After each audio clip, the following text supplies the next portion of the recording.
ఇప్పుడు గతంలో దీపాదాస్ మున్షి, ఇప్పుడేమో మీనాక్షి నటరాజన్. ఈ ఇద్దరిట్లో ఏం గమనించారు సార్ మీరు? Deepa Das Munshi she an opportunist. She's not a leader.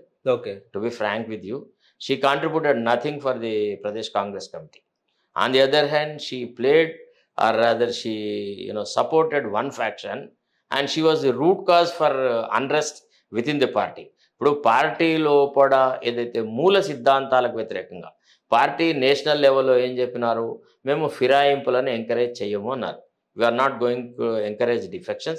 On the other hand, the party national manifesto had said that those who defected will be made to lose their position automatically by bringing in an amendment to the anti-defection law అని చెప్పినారు. చెప్పిన తర్వాత against the core principle of the Congress party, she encouraged, rather she gave support to all the defections. ఇప్పుడు దానం నాగేందర్ కానీ ఇతరులు ఎవరైతే ఈ అవకాశవాద మూక ఏదైతే కాంగ్రెస్ పార్టీలో చేరినారో, ఈ పోచారం శ్రీనివాసరెడ్డి కానీ మిగతా ఈ చవటలు అందరు చేరినారు కదా, వాళ్ళందరికీ దీపాదాస్ మున్షి యొక్క సపోర్ట్ ఉండింది.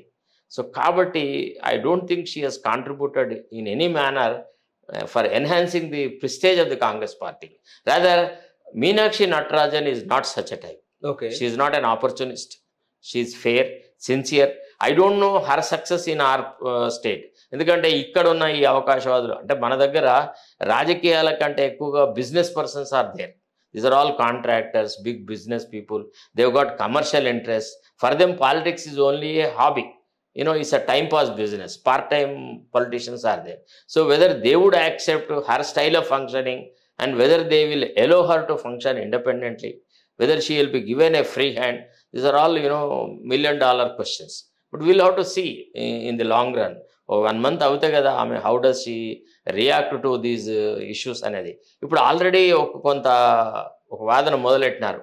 ఈమె ఏమన్నది, సింపుల్గా ఉండాలి, ప్రజల్లోకి చొచ్చుకొని పోవాలి, చిట్ట చివరి వ్యక్తికి చేరేలాగా ప్రభుత్వ కార్యక్రమాలు ఉండాలి, ప్రభుత్వం ఎప్పుడు కూడా ప్రజా సంక్షేమం వైపు పనిచేయాలి అనేటువంటి మాట మాట్లాడింది. ఈ దళారీలకు ఈ రకమైన భాష రుచిస్తుందా అని నచ్చట్లేదు. ఆల్రెడీ మొదలెట్టినారు. అయ్యో ఈమె కటౌట్లలో తన పెడితే కనబడితే లాభం లేదు, కటౌట్లు పెట్టుకుంటే ప్రజలతో ఆమోదం పొందినట్టు కాదని అంటుంది. మరి కటౌట్ల కింద నిలబడి రాజకీయాలు చేసేటువంటి ఈ పొంగులేటి శ్రీనివాసరెడ్డికి కానీ, ఈ రేవంత్ రెడ్డికి కానీ, తర్వాత వీళ్ళు ఉన్నారు కదా, ఈ పొన్నం ప్రభాకర్, ఇట్లాంటి మంత్రులు అందరు ఉన్నారు కదా, అంటే ఏం చేయకున్నా పబ్లిసిటీ మాత్రమే ఇచ్చుకొని ప్రజాబాహుళ్యంలో మాకు బాగా మద్దతు ఉందని చెప్పుకునే ఈ దద్దమ్మలకి ఆమె స్టైల్ ఆఫ్ ఫంక్షనింగ్ నచ్చకపోవచ్చు. అంటే బ్యాగులు మోయొద్దు, బ్యాగులు పంచొద్దు, బ్యాగులు తీసుకురావద్దు అన్న వ్యాఖ్యలు కేటీఆర్ కూడా కౌంటర్ ఇచ్చారు. బ్యాగులు మోసే వ్యక్తి మీ పక్కనే ఉన్నారు అన్నట్టు కూడా మాట్లాడారు. సరే, కేటీఆర్కి నిబద్ధత లేదండి. కేటీఆర్ మీనాక్షి నటరాజన్ గురించి మాట్లాడగలిగే సత్తా, సామర్థ్యం అతనికి లేదు. కుల దురహంకారి, అంతకంటే ఎక్కువ. ఆయనకున్న క్వాలిఫికేషన్ ఏంది? What is his great qualification to be in public life? Minister, ex minister. అది వాళ్ళ తండ్రి ఇచ్చినటువంటి ఆస్తిలో ఒక భాగంగా ఇచ్చినాడు తప్ప ఆయన పెద్ద ఏమన్నా గొప్ప ప్రజా ఉద్యమాలు చేసి వచ్చినాడా? తండ్రి వెనక పిల్లోడు, తండ్రి వేలు పట్టుకొని నడిచిన వ్యక్తి. ఆయన తన తాకత్తుకు మించిన మాటలు మాట్లాడద్దు. సరే, రేవంత్ రెడ్డి గురించి ఆయన విమర్శిస్తే, ఇంకెవరి గురించి ఆయన విమర్శిస్తే మనం మాట్లాడచ్చు. అట్లా అని ఆయన he cannot assume that Meenakshi Natarajan will be in a position to take action against Revanth Reddy or all others. At best, what she can do, she can only report to the party high command saying that the activities committed by some of these leaders is not in tune with the party ideology. They are not an asset, rather they have become liability to the party అని చెప్పి ఆమె party హైకమాండ్కు చెప్పగలరు. అంతకంటే మినహా ఆమెకున్న అధికారం అంటూ ఏది లేదు. కాబట్టి అధికారం లేని వ్యక్తిని ఒక రకమైన ఇరకాటంలో పెట్టడానికి, తన రాజకీయ ప్రత్యర్థుల మీద కక్ష సాధింపు చర్యలాగా వాళ్లను పలచగా చేయడానికని ఈ మీనాక్షి నటరాజన్ తీసుకొచ్చి మాట్లాడేటువంటి ఆ విమర్శ ఏదైతే కేటీఆర్ చేసినాడో అది ఏంటంటే చాలా అపరిపక్వంగా, ఏమాత్రం రాజకీయాలలో విలువలేని వ్యక్తులు మాట్లాడే మాట. ఆయన తన ప్రభుత్వంలో అంటే కేసీఆర్ ప్రభుత్వంలో జరిగిన అవినీతి విషయంలో ఆయన ఏం చెప్పదలుచుకున్నాడు? అంతంత ఆస్తులు వాళ్ళ కుటుంబం వాళ్ళు ఎట్లా సాధించినారు, ఆయన చెల్లెలు ఎట్లా లిక్కర్ స్కామ్లో ఇన్వాల్వ్ అయ్యింది, ఆయన చెల్లెలు వల్ల పార్టీకి ఎంత చెడ్డ పేరు వచ్చింది, దానివల్ల ఎంత దుర్నీతి జరిగింది, తర్వాత అంతంత ఆస్తులు ఐశ్వర్యాలు ఎట్లా కొల్లగొట్టగలిగినారు, ఆ విషయాల మీద ఆయన ఎప్పుడైనా మాట్లాడమన్నారు. వాళ్ళు ఆత్మావలోకనం చేసుకోవాలి. ఇప్పటికీ ఆ పార్టీ ఇంకా దొరల పార్టీగానే ఉంది. తప్ప ఆ పార్టీలో ఇతరులకు ఎవరికైనా ప్రమేయం ఉందా? కొన్ని ఓడిపోయిన తర్వాత పార్టీలో ఒక అంతర్మదనం జరిగింది, కొంత ఎస్సీలకు, ఎస్టీలకు, బీసీలకి కొంత సమాన ప్రాతిపదిక కలిపి ఏదైనా చేస్తా అనే ఆలోచన అతనికి ఉందా? పోనీ ఇప్పుడు ఒక ఎమ్మెల్సీ టికెట్ ఖాళీ అయింది కదా, ఇప్పుడు వాళ్ళకి వచ్చే అవకాశాలు లేవు. ఇప్పుడు 5 నోటిఫై చేశారు కదా, అందులో ఒక సీటు వచ్చేది ఉంది.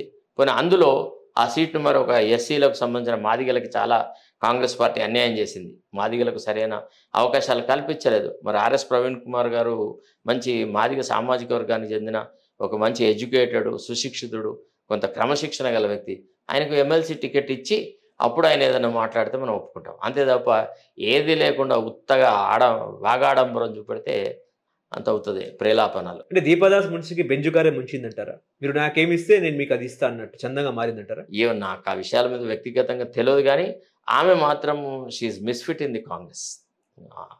To be frank, she has contributed nothing. She has rather spoiled the image of the Congress. కొత్తగా ఎన్నికైన పార్టీలో అసలు వచ్చిన తర్వాత మొట్టమొదటి కార్యక్రమం కింద ఇతర పార్టీలను చీల్చడం, ముఖ్యంగా ప్రతిపక్షాన్ని చీల్చి ఆ ప్రతిపక్ష ఎమ్మెల్యేలను పార్టీలో చేర్చుకోవడం ద్వారా కాంగ్రెస్ యొక్క బేసిక్ క్రెడిబిలిటీని ఆమె దెబ్బతీసింది.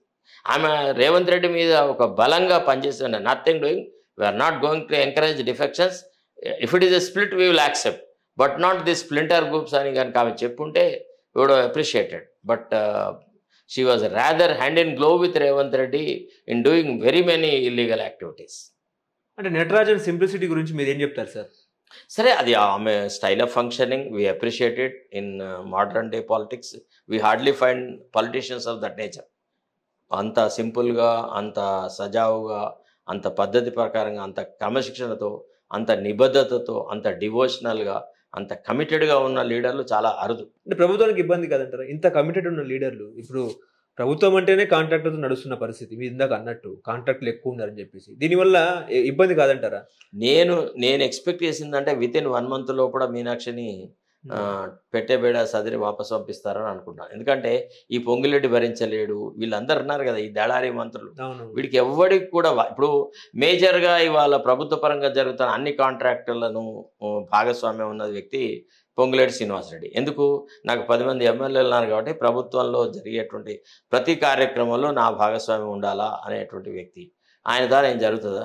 తర్వాత కోమటిరెడ్డి వెంకటరెడ్డి కానీ, లేకపోతే ఉత్తమ్ కుమార్ రెడ్డి కానీ, ఇట్లాంటి వాళ్ళు భరిస్తారండి మీనాక్షిని? చాలా కష్టం ఆమెకు. It's an appeal task for her. Okay.